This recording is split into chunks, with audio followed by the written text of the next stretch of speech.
हम तो खुली चुनौती देते हैं इस सरकार को और उस मनुवादियों को कि अगर तुम लोग अपने बाप के जायज औलाद हो तो मेरी 2 शर्तें मानो।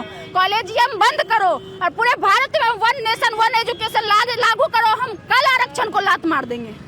हम ये चेतावनी देते हैं, बिहार की बेटी होने के नाते हम ये चेतावनी देते हैं, तुम कल लागू करो 1 नेशन 1 एजुकेशन, हम आरक्षण छोड़ देंगे। तुम्हारा बाल बच्चा पढ़ेगा विदेश में, ऑक्सफोर्ड में, तुम्हारा पढ़ेगा झारखंड में, रांची में, तुम्हारा पढ़ेगा दिल्ली में, यहाँ गरीब के बच्चे पढ़ेंगे खिचड़ी वाला स्कूल में, और तब तुम कहोगे कि एग्जाम में हमारी बराबरी करो। कहाँ से होगा भैया?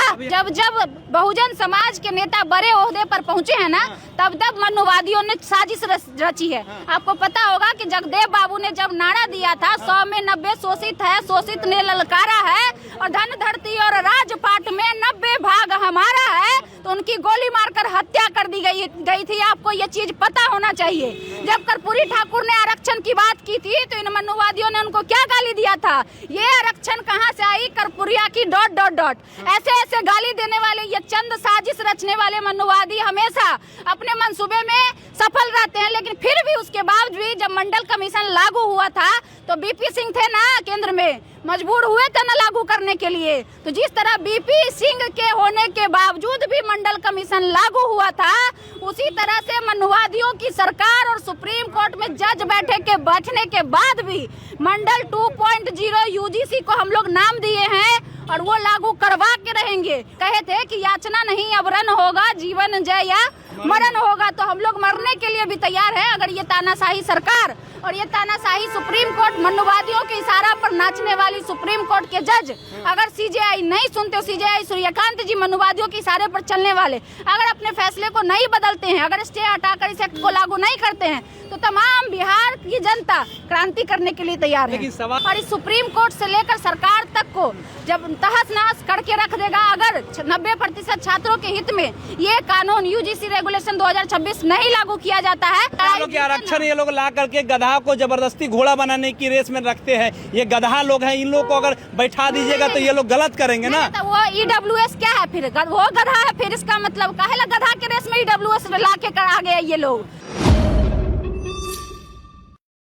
डकबंगला चौराहा पर एक बड़ा कॉल रखा गया था। पूरे बिहार से तमाम छात्रों को बुलाया गया था क्योंकि यूजीसी के सपोर्ट में ये आंदोलन रखा गया था। कई सारे साथियों को गिरफ्तार किया गया है, उन्हें डिटेन किया गया है और इन लोगों की एक ही मांग है कि अगर सुप्रीम कोर्ट कोई फैसला देता है तो वो पहले ये देख ले कि इतने ज़्यादा संख्या में जो लोग सड़कों पर आ जा रहे हैं, अगर इनके पक्ष में तुम फैसला नहीं देते हो तो तुम्हारा क्या होगा। हमारे साथ में खुशबू जी है, IIP पार्टी से हैं। हमें ज़रा बताइए कि अगर सुप्रीम कोर्ट कल आपके पक्ष में फैसला नहीं देता, यूजीसी लागू नहीं करता है, तब क्या कीजिएगा, क्या स्टैंड होगा? ये आंदोलन अभी सिर्फ पटना में हुआ है, सभी राज्य की राजधानियों में हुआ है और कल को ये राष्ट्रव्यापी आंदोलन होगा। ये आंदोलन करके हम लोग सुप्रीम कोर्ट को ये चेतावनी देना चाहते हैं कि ये बिहार की धरती है, बार क्रांति की शुरुआत हुई और अगर आप इसे हल्के में लेने का कोशिश करिएगा तो एगो क्रांति और होगा और इसी बिहार की धरती से होगा।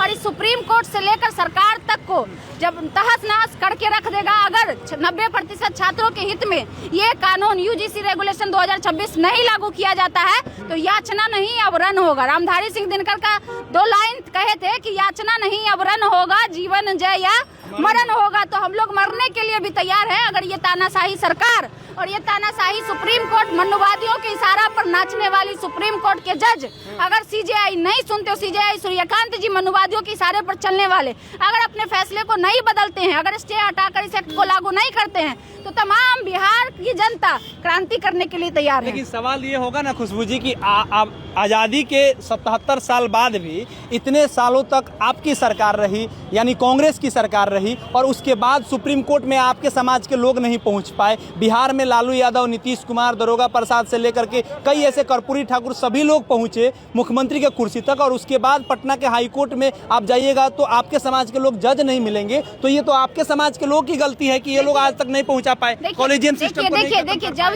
जब बहुजन समाज के नेता बड़े ओहदे पर पहुंचे हैं ना, तब मनुवादियों ने साजिश रची है। आपको पता होगा कि जगदेव बाबू ने जब नारा दिया था 100 में 90 शोषित है, शोषित ने ललकारा है और धन धरती और राजपाट में 90 भाग हमारा है, तो उनकी गोली मारकर हत्या कर दी गई थी। आपको ये चीज पता होना चाहिए। जब कर्पूरी ठाकुर ने आरक्षण की बात की थी तो इन मनुवादियों ने उनको क्या गाली दिया था? ये आरक्षण कहाँ से आई? भरपुरिया की ... ऐसे ऐसे गाली देने वाले ये चंद साजिश रचने वाले मनुवादी हमेशा अपने मंसूबे में सफल रहते हैं। लेकिन फिर भी उसके बावजूद भी जब मंडल कमीशन लागू हुआ था तो बीपी सिंह थे ना केंद्र में, मजबूर हुए थे ना लागू करने के लिए। तो जिस तरह बीपी सिंह के होने के बावजूद भी मंडल कमीशन लागू हुआ था, उसी तरह से मनुवादियों की सरकार और सुप्रीम कोर्ट में जज बैठने के बाद भी मंडल 2.0 यूजीसी को हम लोग नाम दिए हैं और वो लागू करवा के रहेंगे। उनके होने के बावजूद भी कान ऐंठ के करवाएंगे और बहुजन अब जागरूक हो चुका है और जब जब करने का कोशिश किया, हालांकि हम मानते हैं कि धीरे हो पाया, धीरे धीरे हो पाया, चीजें हुई न जी। आरक्षण अब है न लोगों के पास, 27% आरक्षण की लड़ाई। आरक्षण ये लोग ला करके गधा को जबरदस्ती घोड़ा बनाने की रेस में रखते हैं। ये गधा लोग हैं, इन लोग को अगर बैठा दीजिएगा तो ये लोग गलत करेंगे ना। तो वो EWS क्या है फिर? वो गधा है फिर, इसका मतलब काहे गधा के रेस में EWS ला के करा गया। ये लोग जो लोग ये कह रहे हैं कि गधा का रेस है, तो फिर EWS ला के खुद आप मान रहे हैं ना कि आप भी गधा हैं जी। क्यों यूजीसी को एक्सेप्ट किया? आप मना कर देते, आप बोलते कि नहीं हम गधा नहीं, हम घोड़ा हैं, हम यूजीसी ये सॉरी EWS नहीं लेंगे। लेकिन EWS का मलाई आप खाइएगा और वही आरक्षण अगर बहुजन पे लागू हो गया तो गधा हो गया।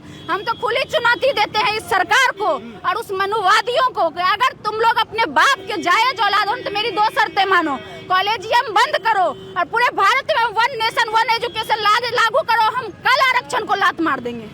हम ये चेतावनी देते हैं, बिहार की बेटी होने के नाते हम ये चेतावनी देते हैं, तुम कल लागू करो 1 नेशन 1 एजुकेशन, हम आरक्षण छोड़ देंगे। तुम्हारा बाल बच्चा पढ़ेगा विदेश में, ऑक्सफोर्ड में, तुम्हारा पढ़ेगा झारखंड में, रांची में, तुम्हारा पढ़ेगा दिल्ली में, यहाँ गरीब के बच्चे पढ़ेंगे खिचड़ी वाला स्कूल में। तब तुम कहोगे कि एग्जाम में हमारी बराबरी करो। कहाँ से होगा भैया? अभी हाल ही में यूपीएससी का रिजल्ट है, देखे होंगे इंटरव्यू में किसको नंबर कितना दिया गया। उसी से समझ लीजिए ना कि जिसका रिटन में नंबर ज्यादा है उसका इंटरव्यू में कम कैसे हो जाता है।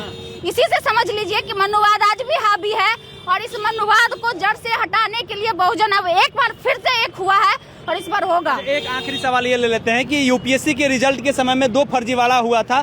यूपीएससी के रिजल्ट के समय में 2 फर्जीवाड़ा बिहार से हुआ। एक ब्रह्मेश्वर मुखिया के पोती ने कहा कि हमारा यूपीएससी में 301 रैंक आया और एक शेखपुरा के रंजीत कुमार यादव ने कहा कि मेरा भी 450 रैंक आया है, तो उसको जेल में डाल दिया गया। उनके बेटी को, उनके पोती को जेल में नहीं डाला गया। क्या देखिए, ये दोहरा चरित्र है। कानून व्यवस्था में भी दोहरे चरित्र के लोग बैठे हुए हैं, चाहे वो सुप्रीम कोर्ट हो, चाहे वो हाई कोर्ट हो, चाहे वो बिहार पुलिस हो, चाहे वो भारत पुलिस हो, हर जगह दोहरे चरित्र के लोग बैठे हुए हैं जो लोगों में दोहरा चरित्र अपनाते हैं। जब अपने जाति की बात आती है तो वहाँ पे हल्का कर देते हैं और जब बात आती है दूसरे जाति की, अन्य जातियों की, खासकर बैकवर्ड समुदाय की, दलित समुदाय की, जो शोषित है, जो वंचित है, जो दबा कुचला है, उस पर ये अपना रुआब जमाते हैं। लेकिन आपको ये भी जानकारी होनी चाहिए कि तमाम बहुजन ने ट्विटर पे ट्वीट किया है और बिहार पुलिस ने ये एक्सेप्ट किया है कि उस पर भी उचित कार्रवाई की जाए। बिल्कुल, तो ये खुशबू जी है, इन्होंने स्पष्ट तौर पे कहा कि अगर यूजीसी बिल पुनः बहाल नहीं की जाती है तो जिस तरह से इमरजेंसी के समय में